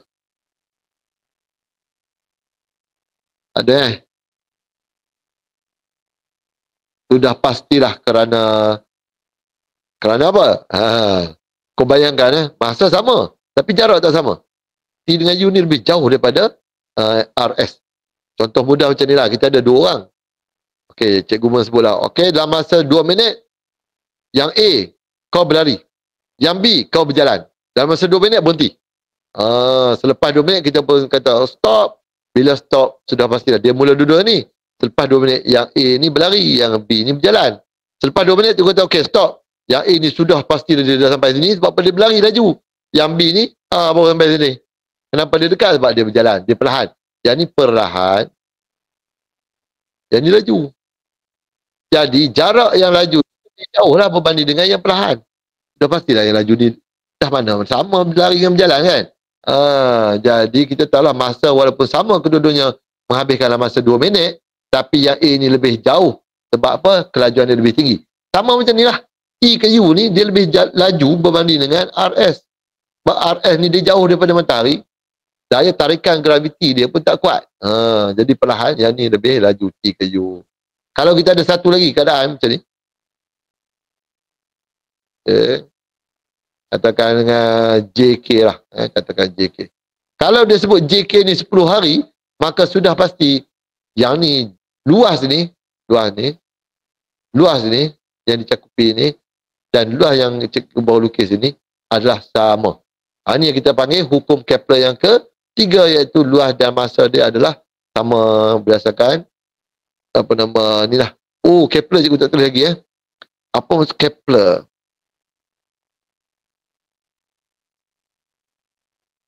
Alright, hukum Kepler kau buat macam ni. Yang pertama E ni menunjukkan orbit berbentuk elips. Dapatlah. Yang kedua L ni apa? Luas. Ni lah. Hukum Kepler kedua ni adalah luas. Ini hukum Kepler 1, hukum Kepler 2, dan R ini hukum Kepler yang ketiga. R inilah radius. Okey. Yang mana radius ni melibatkan apa nama, kalau kamu tengok kamu tengok rajah dia. Tengok rajah dia kamu kena beritahu.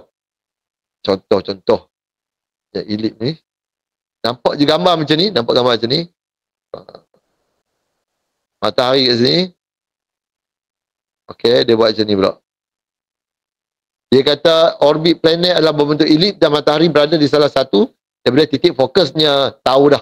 Itulah hukum Kepler yang pertama. Dan kalau yang ni, yang luas ni bentuk macam ni juga. Matahari. Macam ni. Nampak macam ni? Okey, ini tahu dah. Hukum Kepler yang dan yang ketiga hukum radius ataupun jejari ini.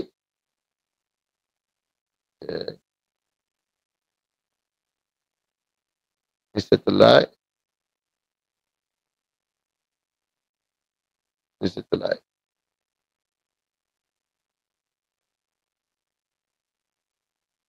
Nampak je gambar macam ni.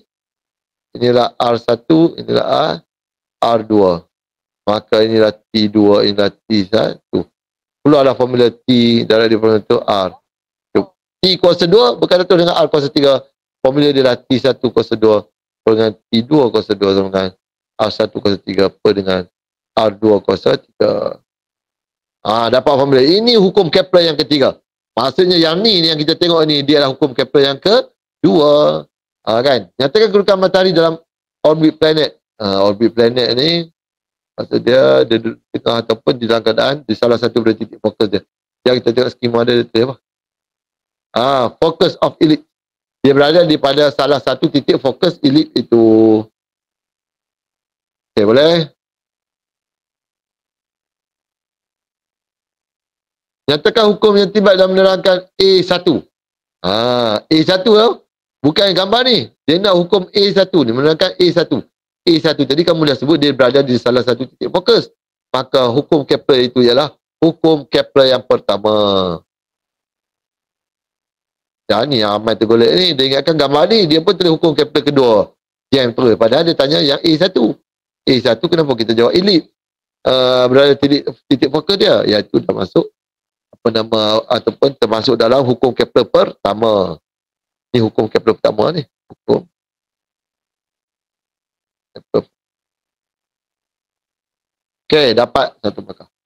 Kedudukan matahari tadi elip apa nama, titik fokus elip.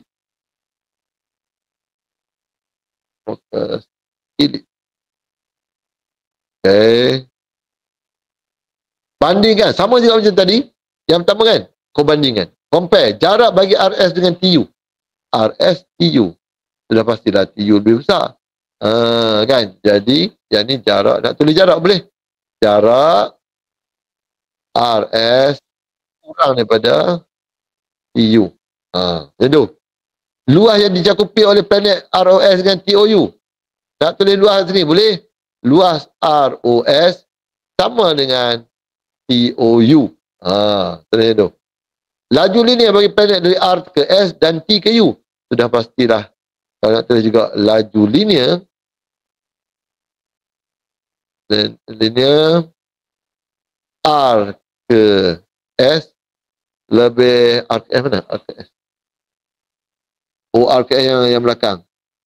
Dia nak laju linear, maka laju linear dia adalah kurang daripada R ke S, T ke U. Okay. T ke U, R ke S. Itu saja cara menggunakan simbol. Boleh ke cikgu guna simbol sama dengan ni? Boleh, boleh tak boleh. Sama dengan. Ini simbol ni semua dunia faham. Yang tak boleh guna simbol macam ni. RS tinggi, TU rendah. Yang ni kau seorang je faham. Tak boleh guna simbol ni. Simbol nak pandang ke atas, nak pandang ke bawah ni tak boleh. Ni jangan guna ni. Jangan guna. Elakkan. Alright. Ini kau buat nota sendiri-sendiri nak tampai kata boleh lah. Tambah tinggi rendah ni. Alright. Okay, jom kita tengok soalan seterusnya. Hubungan pula. Masa diambil dengan luas yang dicakupi bagi kedua-dua kawasan. Jadi masa dengan luas adalah sama. Jadi kau tulislah sama. Hubungan dia. Tapi kena tulis ayat macam ni. Okay. Apabila masa yang diambil sama, maka luas yang dicakupi juga adalah sama. Ambil jawapan ni. Kita tak tulis panjang-panjang. Sekejap besar sikit. Kalau sampai pakai handset tu mungkin susah nampak. Tapi boleh je apabila masa yang diambil sama, maka luas yang dicakupi juga adalah sama. Alright. Lepas tu dia tanya hukum Kepler ke berapa? Maksud adalah hukum Kepler kedua. Menyebabkan luas dengan masa. Dalam pasal ini dia sebut law of area. Law of area. Okay, salin.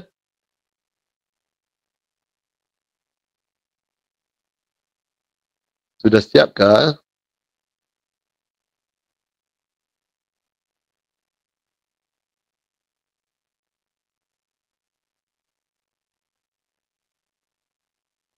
Sudah.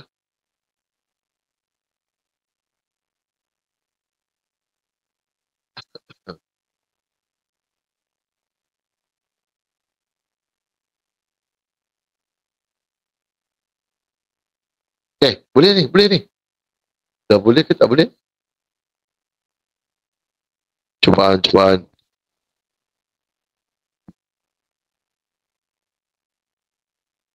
Okey ngam. Farid dah kata cantik. Yang lain pun juga rasa. Okey, Aziz pun cakap cantik. Alright, ngam. Maksudnya kamu dah selesai soalan ni. Jom kita tengok lagi soalan dia. Soalan nombor 7 pula dah. Kita habis lagi. Hukum yang tiba ni. Hukum tadi kan. Iaitu hukum Kepler kedua. Hukum menerangkan C ini lah hukum Kepler kedua. Tulis nama penuh lah. Macam ni tadi. Hukum Kepler kedua. Kepler second law. Alright, selesai. Yang ni pula. Yang ni dia nak kaitkan dengan benda lain lah ni. Planet P mengambil masa 15 tahun untuk buat satu orbit lengkap dan jaraknya dari matahari ialah 7.78 kali 10 meter. Jika planet Q mengambil masa 24 tahun untuk buat satu putaran lengkap, satu orbit lengkap mengelilingi matahari, berapakah jarak di antara planet Q dengan matahari? Yang ni dia dah kaitkan dengan hukum Kepler ketiga pula. Okay, iaitu formula dia adalah T square R cube.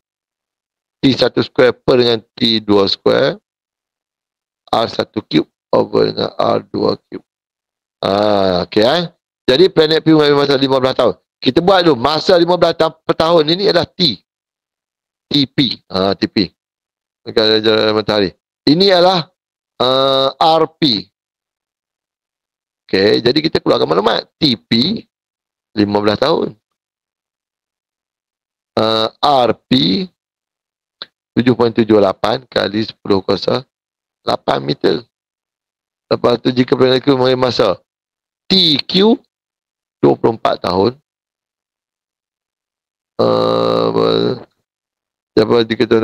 Berapakah jarak di antara planet Q dengan matahari? Okey. Jarak di antara planet Q dengan matahari iaitu RQ. Ini je yang kita tak ada. Maksudnya, masukkanlah nilai dalam ni, formula ni semua. Kita nak cari RQ. RQ tu katakan P lah 1, Q lah 2 lah. Maksudnya kalau kita ada ni, TP per dengan TQ, square sama dengan RP Q per dengan RQ. Macam tu. P dengan Q betul kan? Okay. Alright, masukkan nilai saja. Sekarang ni RQ yang kita tak ada kan? RQ maksud dia kau akan dapat kalau cikgu lebih suka ubah formula dulu. Cikgu ubah formula, jadikan perkara pokok dulu RQ kuasa 3 ni naik atas. Maka PQ per dengan TP kuasa 2 darabkan dengan RP kuasa 3. Masukkanlah nilai. Okay, jom masuk nilai. TQ adalah 24 kuasa 2 perkan dengan 15 kuasa 2 darab pula dengan 7.78 kali 10 kuasa 8 meter di kuasa 3 kan blok. Yang ni RQ kuasa 3 belum habis lagi. Tekan kalkulator, tekan. Berapa kamu dapat? Ada yang dapat tak? Lepas tu dah dapat tu, belum habis lagi. Sebab apa? Dia nak RQ. RQ bersama dengan punca kuasa 3. Berapa-berapa, lepas tu, barulah. Dalam unit meter, meter. Sebab dia ada R. Jari. Ada yang dapat ke? Kalau tak dapat, tengok skema lah. Ada yang. Kau kena dapat patutnya 1.0643 kali 10 kuasa 9 meter. Sekurang-kurangnya 4 titik pulang. Ambil. So, jangan ambil sikit-sikit. Tajuk kegravitian. Ini sama macam 3 5 nanti kau akan jumpa tajuk Kepler. Kepler pula. Tajuk Einstein. Okey. Maka tajuk yang tu bab 7 itu quantum fizik itu nombor dia besar-besar sama macam tajuk kegravitian ni lah. Nombor besar, nombor kecil-kecil. Jadi kau kena ambil at least 4 titik pulangan lebih selamat. Jawapan dia ni. Alright, boleh kita move on. Boleh pergi soalan seterusnya. Cepat. Soalan nombor 7. Boleh Soalan seterusnya, soalan nombor 7. Soalan nombor 7 ni, sifat dia sama macam soalan section B. Ni. Kita kena buat justifikasi, nak pilih mana yang terbaik. Dia bagi kita satu sifat, satu ataupun 2 3 ciri, kita kena pilih yang terbaik untuk dapatkan dia punya jawapan akhir. Okey, Raja cuba satu menunjukkan struktur sebuah roket yang jisim. Jisim dia 78,000 kg yang bergerak dengan momentum yang tinggi. Okey, dia ada badan roket, dia ada penggalak roket dan juga ada nozzle. Alright. Yang dia label tu kau mesti tengok apa benda yang dia label ni. Apakah yang dimaksudkan dengan momentum? Momentum tak lain bukan dia lah hasil darab jisim dengan halaju. Tapi kau kena ingat bukan semua benda boleh kita buat daripada formula dia F sama dengan MA. Jadi dia lah hasil darab jisim dengan pecutan lah kot. Tak boleh, tak terima. Okay? Pastikan definisi kita tengok betul-betul. Contoh, yang ni momentum P sama dengan MV. Kalau dia tanya apakah maksud momentum, kita boleh terus jawab dia lah hasil darab jisim dengan halaju. Macam tu. Kalau jisim darab laju pun tak kena juga. Dia mesti jisim darab halaju. Hasil darab jisim dengan halaju. Dapat satu markah. Jika roket tersebut bergerak dengan halaju 4,600 meter, hitung momentum roket tersebut. Momentum P sama dengan MV. M kita ada tadi berapa? Kejap berapa dia punya? 78,000. 78,000 darab dengan 4,600. Tengok momentum dia. Berapa kita akan dapat? Kau tekan kalkulator, cikgu tengok skema lah. Hasil the product of mass and pergantian yang betul. Inilah nilai yang kau akan dapat, 358,800,000. Ataupun 3.588 kali 10 kuasa 8 KGMS 091. Kenapa KGMS 091? Ni, momentum yang ni lah KG. Yang ni lah MS 091. KGMS 091. Itulah unit SI bagi Newton, bagi momentum yang mana dia mesti wajib betul. Nampak? Answer with correct unit. Kalau salah itu hilanglah satu markah. Alright. Tengok macam mana kita, ni jawapan tadi. Apakah yang berlaku kepada halaju roket tersebut jika jisimnya bertambah? Kalau jisim bertambah, halaju mesti berkurang. Lagi satu tip. Tip kan? Teknik jawab. Tip ke teknik. Apakah yang berlaku? Bila tanya apakah yang berlaku ni, biasanya 3 saja jawapan dia. Bertambah, berkurang, tidak berubah. Ini je biasa 3 possible answers yang kau boleh bagi. 3 saja. Apa yang berlaku? Tambah, berkurang, tidak berubah. Itu je. Yang ni maksudnya dia akan berkurang sebab jisim tambah, akan berkurang. Halaju. Alright, seterusnya. Jadual sudah menunjukkan ciri-ciri berbeza bagi beberapa model roket yang akan digunakan oleh pihak NASA untuk kesihatan angkasa antarabangsa ISS lah. Okey, so sekarang ni kau tengok dia ada 3 benda tau. Yang ni copy paste. Copy paste saja kau boleh dapat 3 daripada 5. Yang tadi dah ada soalan. Yang ni 5 soalan seterusnya ialah daripada yang ni. Termasuk kau nak pilih apa yang mana satu. So sekarang kita ada 3 model KLM. Bilangan penggalak roket, number of rocket booster 1, 2, 1. Ketumbatan roket tinggi, low. Okey. Daripada 3 ni, 1, 2 ciri. Ciri mana yang kamu kena paling yakin? Contoh cikgu paling yakin mesti booster ni nak naik memulihkan pecutan tinggi. Dapat sampai masa yang ditetapkan. Okey, sudah pasti dia nak banyak booster. Booster ni laju, maka nak banyak. Bila nak banyak ni tak nak. Ni pun tak nak. Terus automatik terkeluar 2 jawapan ni. Terus dapatlah jawapan kamu adalah ini saja. Salin balik L, salin balik rendah, salin balik yang ni jangan tulis nombor saja. Dia kena ada benda kita kena tulis. Alright, jadi kita pun tengoklah jawapan dia. Bilangan roket penggalak. Yang ni dia ada 2 cara. Sama ada kamu tulis 2 roket penggalak.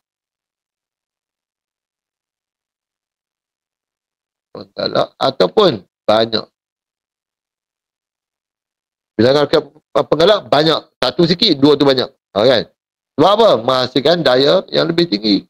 Menghasilkan bahan bakaran yang lebih tinggi. Okey, tengok formula ni senang. Tengok skema ni. Meningkatkan daya terjang, meningkatkan momentum. Ni lebih banyak ataupun more. Dia tak nak nombor. Kalau boleh elakkan tulis nombor, kamu tulis itu lebih banyak, more. Okay. Kenapa nak lebih banyak? Meningkatkan daya tujar ataupun meningkatkan momentum. Ketumpatan mesti rendah lah. Kan? Kenapa nak rendah? Rendah ni senang, lebih ringan. Tu je kau ingat, ketumpatan rendah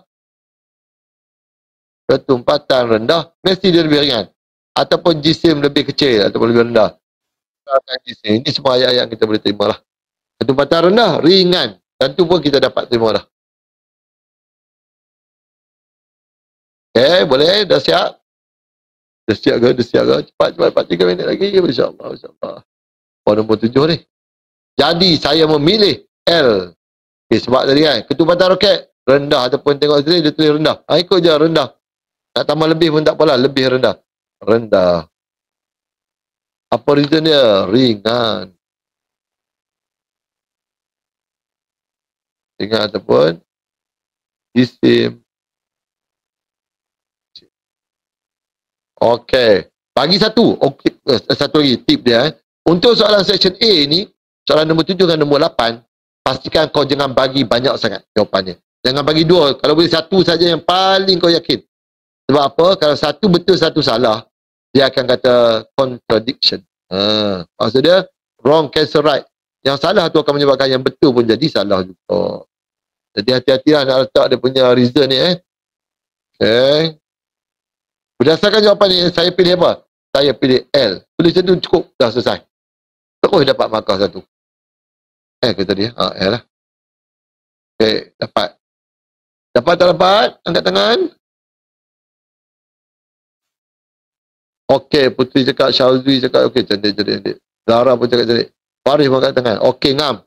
Kali tengok pula ni. Raja 8% menunjukkan graf hal laju melawan masa bagi gerakan sebuah bola tenis yang berjisim 0,05 kg menuju ke arah sebuah dinding.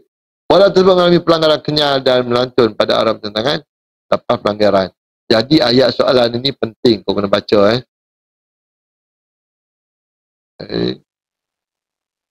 Apakah yang dimaksudkan dengan impulse? Kalau daya impulse dah kadar perubahan momentum, ini adalah perubahan momentum.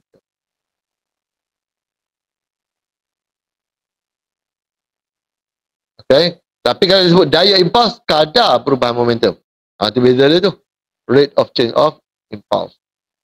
Soalan seterusnya, berdasarkan Raja 8 tu, hitung impuls yang terhasil dalam pelanggaran bola tenis dengan dinding tersebut. Ni. Okay, dia bagi semua maklumat semua ni. Kau bolehlah kira berapa dia punya pelanggaran dia. Okey, cepat buat kesalahan ni lah. Formula dia, impuls sebagai MV tolak MU. Okay. Sebab impuls ni sendiri dia adalah JT sebenarnya. Jadi T tu hilang lah. Kalau daya impuls dia akan jadi F kan. MV tolak MU dengan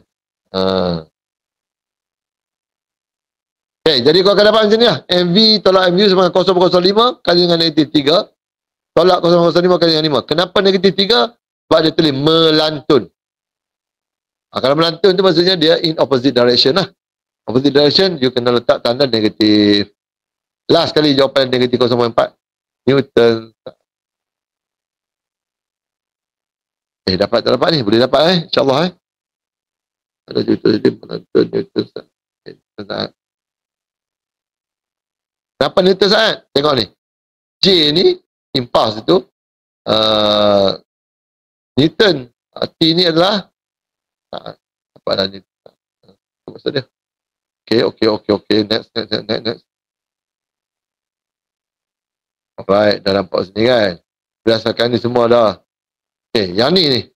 Raja 8 menunjukkan seorang pelatih karate cuba memecahkan kepingan kayu. Okay, kepingan kayu, pelatih karate. Pada perjalanan pertama, beliau gagal untuk memecahkan kepingan kayu tersebut. Cadangkan penguasaan yang perlu dibuat dalam aspek berikut. Yang pertama, kelajuan gerakan tangan. Nak tinggi ke nak rendah?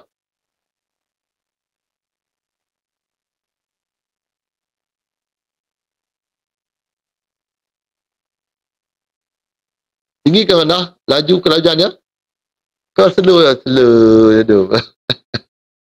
Bagus semua jawab tinggi. Zara, Aziz semua tu. Syazwi pun jawab tinggi. Okey, ngam. Kau tulis itu, kelajuan gerakan tangan tinggi. Ataupun adalah lebih baik kamu tetap perkataan lebih tinggi. Kenapa kena letak perkataan lebih ni? Benda ni dia dah buat. Cuma kita nak modify lagi. Kalau tadi dah tinggi dah, laju dah. Tapi kena lagi tinggi. Letak perkataan lebih. Okay? Lebih tinggi. Kenapa kelajuan lebih tinggi? Nak meningkatkan impuls. Meningkatkan perubahan momentum. Meningkatkan perubahan momentum.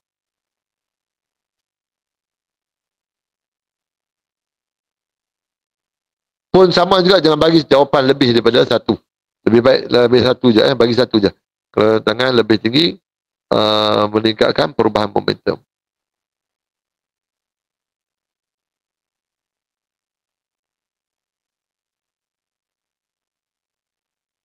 Okay, meningkatkan perubahan momentum. Okay. Masa hentaman. Okay, sekarang ni kita nak ni, masa hentaman dia tinggi ke rendah? Sembunyi jawapan tu. Tinggi ke rendah? Nak cepat ke nak lambat? Tapi dalam periksa jangan tulis cepat atau lambat ni. Jangan tulis.